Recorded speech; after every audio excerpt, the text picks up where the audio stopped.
मध्याह्न, good afternoon. सभी बच्चे आ गए हैं। अधिक से अधिक बच्चे जुड़े क्लास में। बच्चों की संख्या कम होती जा रही है। मधुरानी वचनानी, इस पाठ का की प्रत्येक सूक्ति हम लोगों ने समझ लिया था, देख लिया था। ठीक है। हाँ, क्वेश्चन नंबर 4। क्वेश्चन नंबर 4 एक बार फिर हम बोले, लोके किम जयति। लोके किम जयति। लोके किम जयति।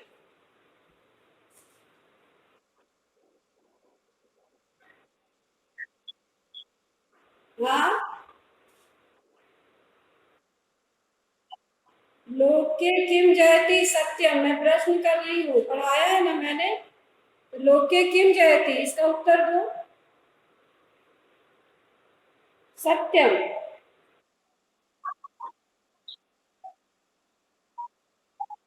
ओ अच्छा, हो गया है।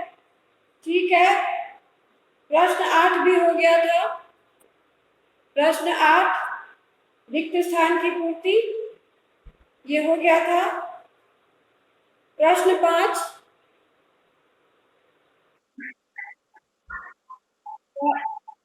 प्रश्न 6। प्रश्न 6 में प्रश्न 6 भी हो गया था। Page number 66। प्रश्न निर्माण करना था। तो अच्छा, मैंने भेज दिया है, व्हाट्सएप पे भेज दिया है और स्नैप पर भी भेज दिया है इसका उत्तर। तो जन्मभूमि, जन्मभूमि माता इव पालयति। तो जन्मभूमि के आधार पर क्या प्रश्न बनेगा, बताओ। का माता इव पालयति। ये हम एक बार फिर से दोहरा रहे हैं। जन्मभूमि शब्द स्त्रीलिंग है, तो इसके आधार पर किम का प्रथमा विभक्ति एक वचन स्त्रीलिंग हो गया का माता इव पालयति। उसके बाद है संसारे सत्यस्य जयः भवति। सत्यस्य के आधार पर क्या प्रश्न बनेगा। संसारे सत्य। हाँ, संसारे सत्य जयः भवति। उसके बाद है जनाः विद्यया नम्रतां प्राप्नुवन्ति। तो जनाः के आधार पर क्या प्रश्न बनेगा। के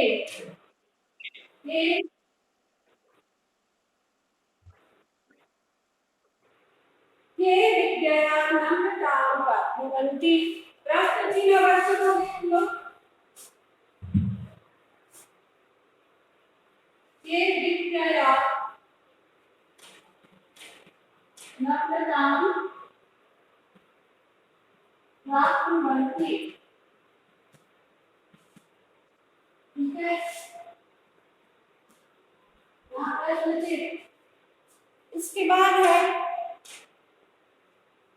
सर्वदा सत्यम वदन्तु। सर्वदा सत्यम वदन्तु। हाँ, सर्वदा किम वदन्तु।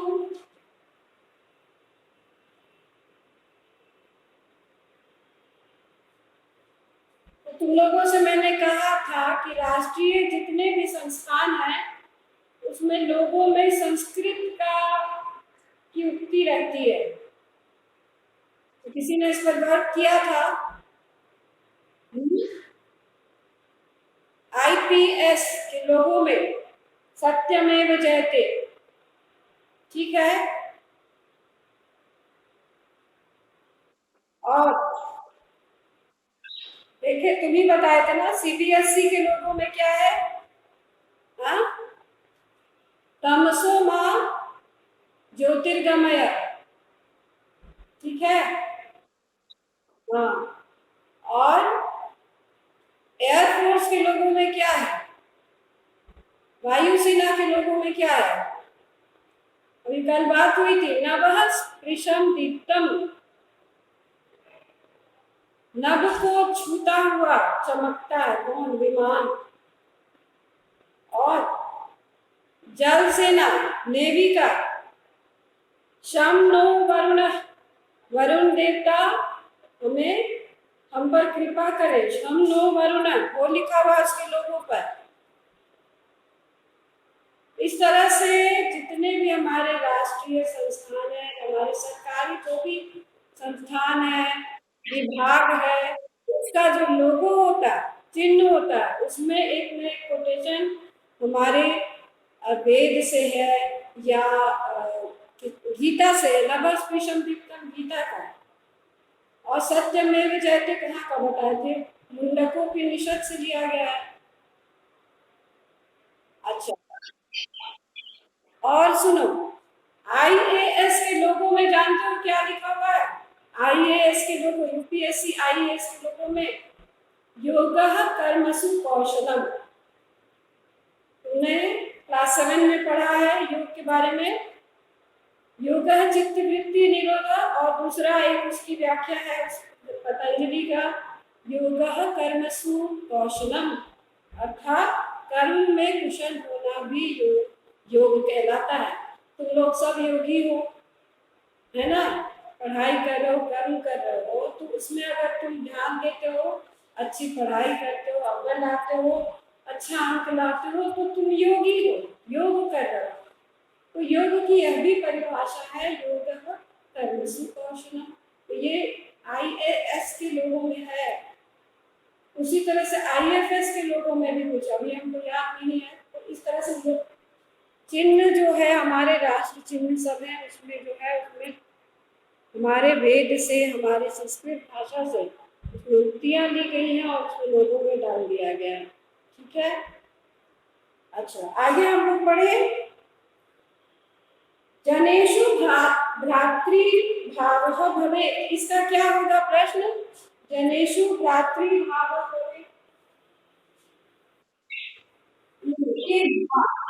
जनेषु किम भवेत्? जनेषु किम भवेत्?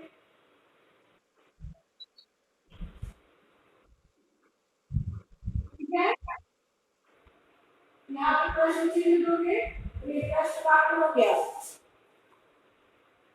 अब देखो यहाँ पर उचित उत्तर में तुम्हें, उचित उत्तर में चिन्ह लगाना है सर्वस्य लोचनम शास्त्रम।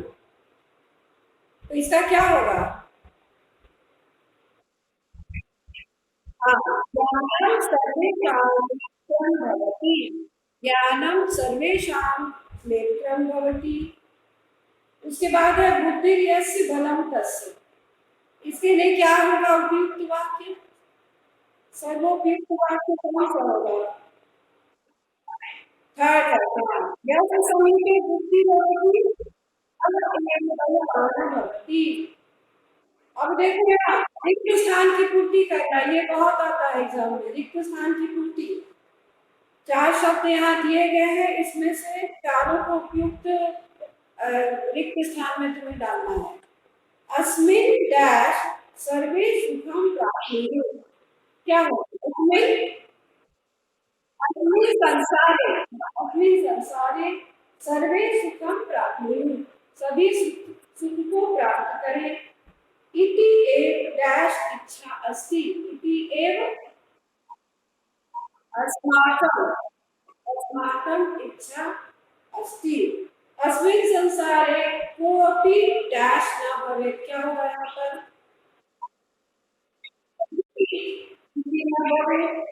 डैश सुखयुक्ताः भवेयुः, सर्वे, हाँ सर्वे सुखयुक्ताः भवेयुः। अच्छा देखो इसमें है मूल्यात्मक प्रश्न, उसके बाद है गतिविधि के सांचिक पाठ्य पुस्तकें मां भवन्तु, तो तुम्हें सूक्तियों के का संग्रह करना है। उसके बाद देखो विशेषण विशेष पद, पृष्ठ संख्या 68, ये तो बहुत आसान है। विशेषण विशेष पद हम पाठ के मध्य में तुमको बताते रहे हैं कि कौन विशेषण और कौन विशेषण। तो विशेषण विशेष की क्या, उसकी क्या विशेषता है? विशेषण और विशेष पद युग्म पद है, तो उसकी क्या विशेषता है बताओ, चलो बताओ।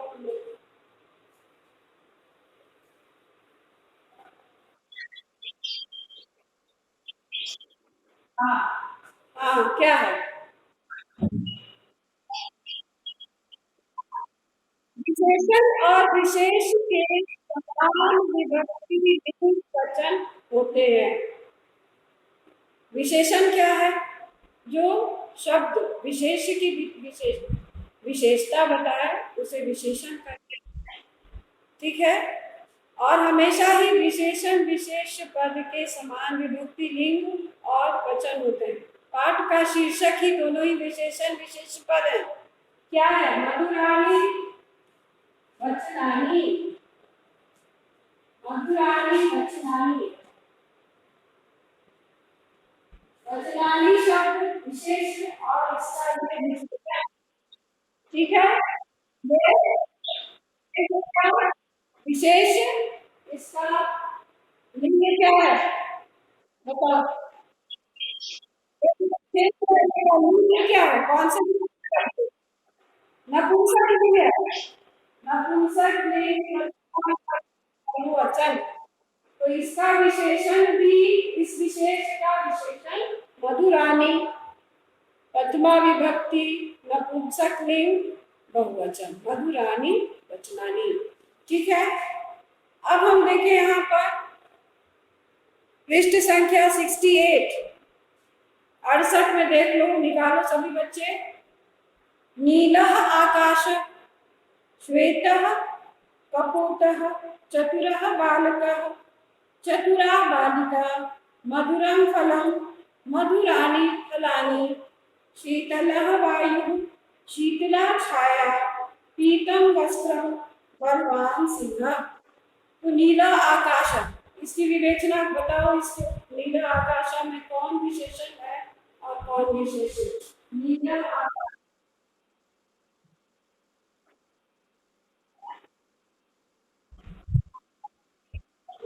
नीला विशेषण और आकाश, सॉरी, नीला विशेषण और आकाश विशेषण।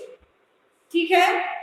सब में तुम लोग ध्यान दोगे कि जो विशेष का लिंग अथवा वचन है वही विशेषण का लिंग और वचन और विभक्ति है। ठीक है। नीला आकाश, आकाश शब्द पुल्लिंग, प्रथमा विभक्ति, एक वचन। तो यहाँ पे नील शब्द को भी उसी विभक्ति, वचन और लिंग में परिवर्तित कर दिया गया है और लिखा गया है। श्वेता कपोता, वास्तव में तो ठीक है। कपोता का क्या अर्थ है बताओ? कपोता,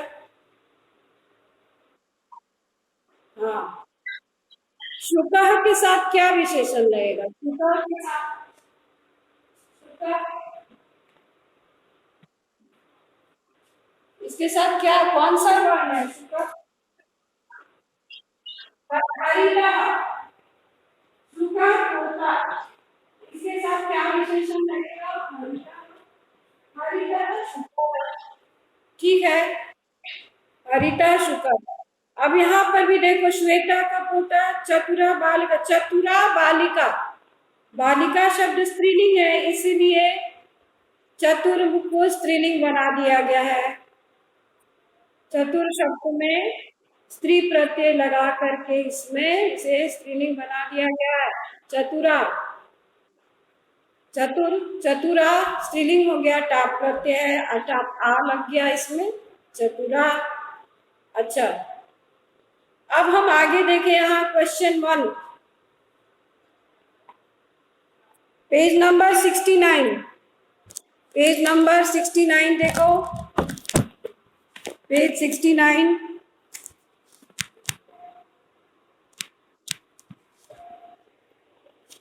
पेज 69। शुद्धम जलम, बताओ शुद्धम जलम में कौन सा विशेषण है, कौन विशेषण है? हाँ, शुद्धम हो गया, हाँ ठीक। मधुरम कदली फलम।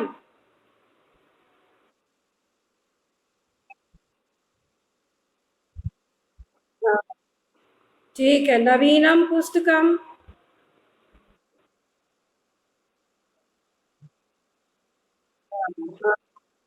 कृष्ण शशक। ऐसे तो श्वेता शशक होना चाहिए यहाँ, लेकिन विशेष रूप से कृष्णा लिखा है। कृष्ण शशक। हाँ हाँ। वृक्ष उन्नता, देखो यहाँ पर विशेषण बाद में दे दिया है। वृक्ष उन्नता। अब बताओ। वृक्ष उन्नता में। हाँ हाँ। उन्नता हो गया विशेषण, बाद में लिख दिया है इसको। शोभना बालिका। यहाँ पर देखो। हाँ। हम्म, हाँ। शोभना बालिका। अच्छा, शीतलः वायुः। शीतलः वायुः। ठीक ठीक। परोपकारी जनः। परोपकारी जनः। नाइन्थ वाले में परोपकारी जना में विशेषण हो गया परोपकारी, और विशेष शब्द हो गया जना। विद्यालयस्य भवनम विशालम अस्ति। देखो। अब। हाँ ठीक है, पहले विशेष को लिख दिया है। भवनम विशेष्य, और विशालम विशेषण। यहाँ पर तुमको, यहाँ पर इसको भरना है, विशेषण पद और विशेष पद लिखना है, तो इसको सही सही लिखोगे। ठीक है। हरिता शुका खादती, अभी तो हम लिखे थे अभी।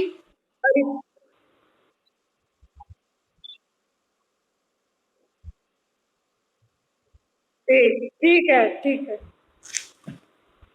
अब यहाँ पर क्वेश्चन नंबर 7, पेज नंबर 70।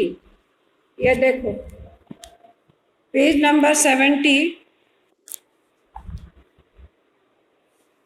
यहाँ पर देखो, उन्नता वृक्ष। यहाँ द्वितीय है। उन्नत पहला है कि अस्मिन् उद्याने एकः उन्नतः वृक्षः अस्ति। उन्नतः वृक्ष हो गया विशेषण विशेष। उन्नतं वृक्षं दृष्ट्वा जनाः प्रसन्नाः भवन्ति। उन्नतम वृक्षम, ये कैसे पद हैं दोनों, बताओ जल्दी। उन्नतम वृक्षम कैसे पद है? विशेषण विशेष कौन सी विभक्ति में है? कौन सी विभक्ति में है? कौन सा कारक है ये? विभक्ति कौन सी है? ये तो प्रथमा विभक्ति है। अब ये बताओ कौन सी विभक्ति है? उन्नतम वृक्षम, ऊंचे वृक्षों, वृक्ष को, ये द्वितीय विभक्ति है। हाँ, द्वितीय विभक्ति है। तो ऊंचे वृक्ष को देखकर लोग प्रसन्न होते हैं, तो उन्नतम वृक्षम क्या हो गया? ये भी विशेषण विशेष। ठीक है। उन्नतम दृष्टम वृक्षम दृष्टवा, ऊंचे वृक्ष को देखकर जनाः प्रसन्नाः भवन्ति, लोग प्रसन्न होते हैं। उन्नतस्य वृक्षस्य, देखो ये षष्ठी वृक्ष हो गई, ये दोनों में षष्ठी लग गई। उन्नतस्य वृक्षस्य, ऊंचे वृक्ष की। उन्नतस्य वृक्षस्य में ऊंचे वृक्ष की, ऊंचे वृक्ष की शाखा, शाखाएं अपि दीर्घा संति। ऊंचे वृक्ष की शाखा, शाखा दीर्घा, देखो शाखा दीर्घा, शाखा यहाँ पे विशेष्य और दीर्घा विशेषण। ठीक है। तो यहाँ पे दो है, इस वाक्य में दो विशेषण विशेष पद हैं। कौन कौन से हैं? उन्नतस्य वृक्षस्य, उसके बाद शाखा दीर्घा, बीच में अपि अव्यय लग गया है, लेकिन ये विशेषण विशेष हो गए। उन्नते वृक्षे खगाः वसंती, ऊंचे वृक्षों पर, सप्तमी है, दोनों में सप्तमी है। उन्नते वृक्षे दोनों में सप्तमी है। तो ऊंचे वृक्ष पर पक्षी रहते हैं, ऊंचे वृक्ष पर पक्षी रहते हैं। खगा मधुराणि फलानि खादन्ति, पक्षी मधुर फल खाते हैं। पक्षी मधुर फल खाते हैं, मधुराणि फलानि, ये हो गया विशेषण विशेष। उसके बाद मनुहारिणी च गीतानि गायन्ति, और मनुहारिणी गीत गाते हैं। तो यहाँ भी देखो इसमें सिर्फ च अव्यय लग गया, लेकिन ये विशेषण विशेष है। मनुहारी गीत गाते हैं। उन्नतेन वृक्षेन, ऊंचे वृक्षों से, दोनों में तृतीया विभक्ति है। उन्नतेन वृक्षेन, दोनों में तृतीया विभक्ति है। ऊंचे वृक्ष से के साथ एक अन्य लघु पादप अपि अस्ति, ऊंचे वृक्ष के साथ एक अन्य छोटा पौधा भी है। लघु पादप मतलब छोटा पौधा भी है। जना उन्नतात् वृक्षात्, लोग ऊंचे वृक्ष से, पंचमी विभक्ति है। उन्नतात् वृक्षात्, इसमें पंचमी विभक्ति है, उन्नतात् वृक्षात्। तो लोग ऊंचे वृक्षों से सदैव मधुरानि फलानि त्रोटयन्ति, हमेशा ही मधुर फलों को तोड़ते हैं। एतस्मै, इसके लिए, उन्नताय वृक्षाय नमः, इसलिए इसके लिए हमें ऊंचे वृक्षों को नमस्कार। चतुर्थी विभक्ति समझ गए? इसको बनाने में कोई दिक्कत है आप लोगों को? मैं यहाँ पर विशेषण लिखना है। हाँ बोलिए।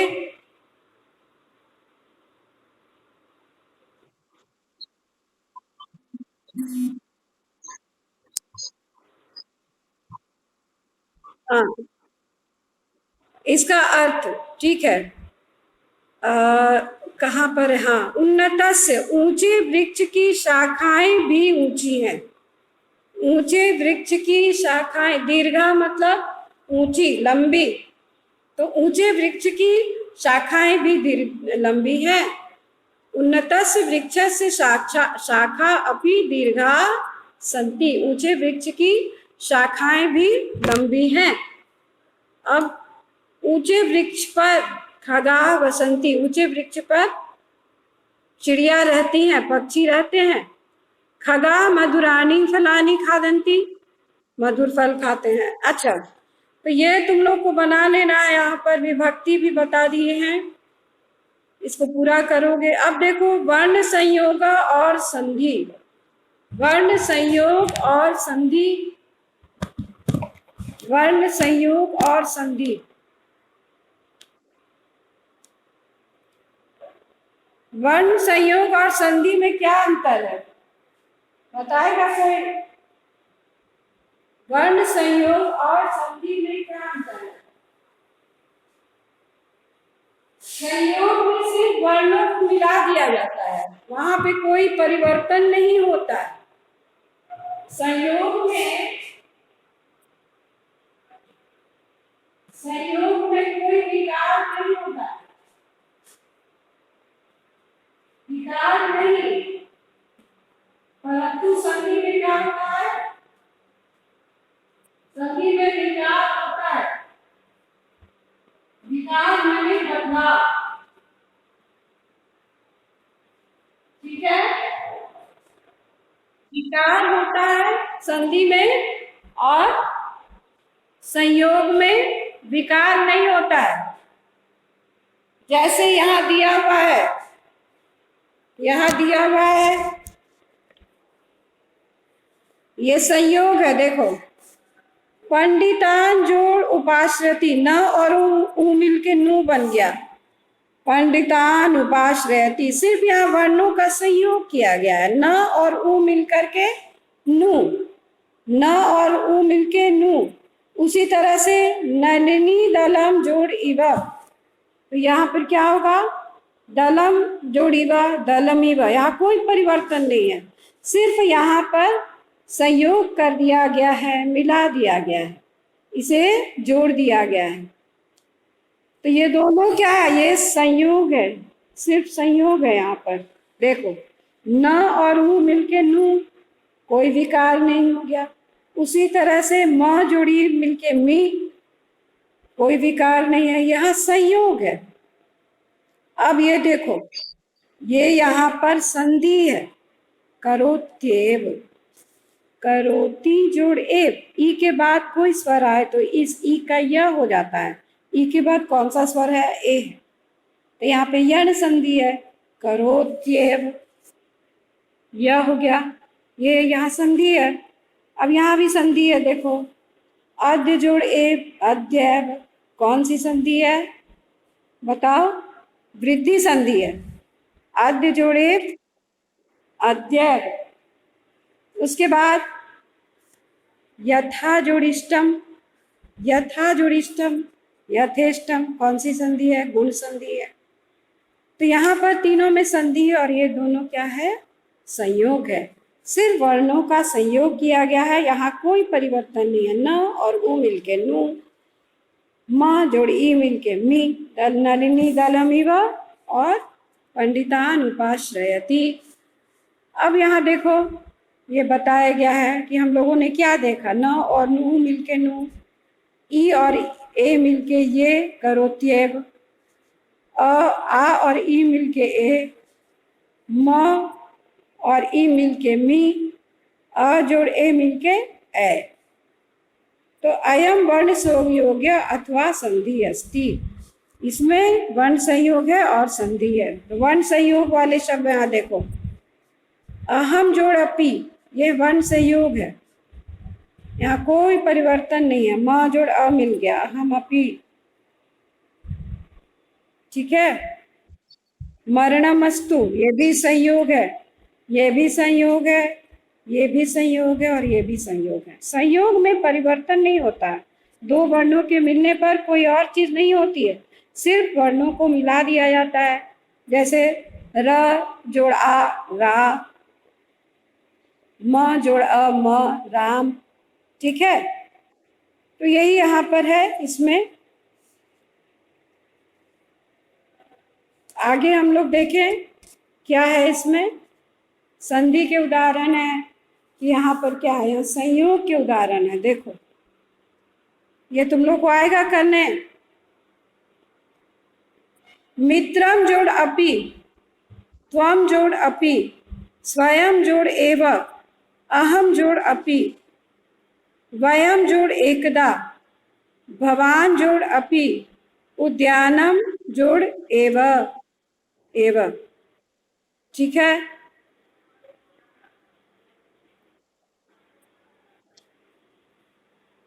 तो ध्यान देना होगा इस पर तुम लोगों को